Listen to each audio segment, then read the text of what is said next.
Diem. Seize the day. You never know when that day might be taken away from you. It's been about 10 years now since I took the Toastmasters stage with those words as my 10th speech and as my very, very first contest speech for the international contest. What I mean by those words and what those words mean to me has changed so many times since then. Seize the day. Why did these words matter to me then? They mattered because someone died. His name was Christian Foster Pfeiffer Albrecht, and he died of a disease called Pick's. Most of you have probably never heard of Pick's disease before. It is a form of dementia. It affects the frontal and the temporal lobes. That's all of your executive thinking. Carpe Diem. Seize the day. We had no idea that a 34-year-old man was going to exhibit symptoms of Alzheimer's, because that's what Pick's looks like. It's forgetting. It's losing your words. It is losing your mind. This high-functioning business executive was reading at a kindergarten level. He was forgetting how to get from point A to point B, places he'd been 1,000 times before.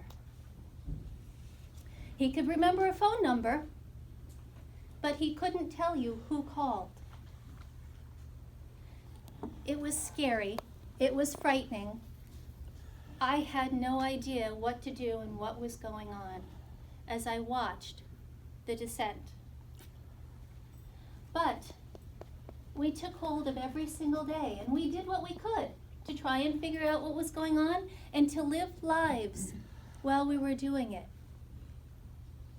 That man had 3 children. At the time he was sick, one of them was months old. One of them was a preschooler, about 4 years old, and the other was in 6th grade. Mouthy little girl. Apple of her daddy's eye. For that little girl, the sun rose and set on this man.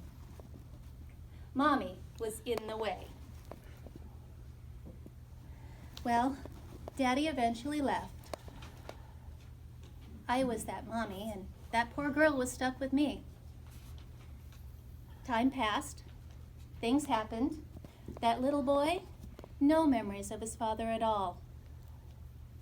This one, he can remember being pushed on a tire iron swing with his dad behind him, or thrown up into the air as Daddy would catch him, and laughter filled our lives. Today, that little girl, well, she's about a ½ inch shorter than I am when I'm not wearing cowboy boots. She owns her own condo. She has gone to college, she is working, and she owns her own house. She grew up. She got there. This little boy went to Daddy's alma mater. He didn't quite follow Daddy's footsteps, but he's at Cornell University going to change the world. He was quiet. He was sort of somber and silent. He hid in the shadows, but you knew he was there. Today, he's not so quiet anymore. He still likes the shadows, and this one runs the stage from behind the scenes. He's the technical director at the theater in his dorm. Cornell's an interesting place like that. The little one, this one, he still doesn't have any of his own memories of his dad. Never will.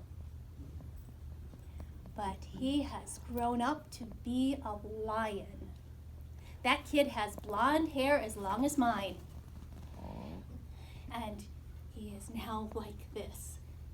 And he runs cross country, 5K in under 20 minutes. Knocks my socks off. Why am I telling you this?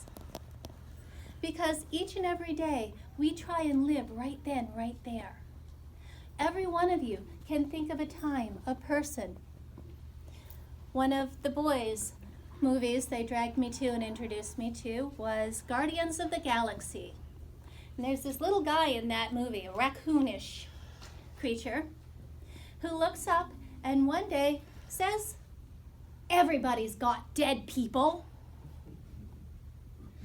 And he's right, because all of you can think of your dead people. It's one of the laughs of international contest speeches, isn't it? How many people died in this year's contest season? Every third speech has someone who died. Why?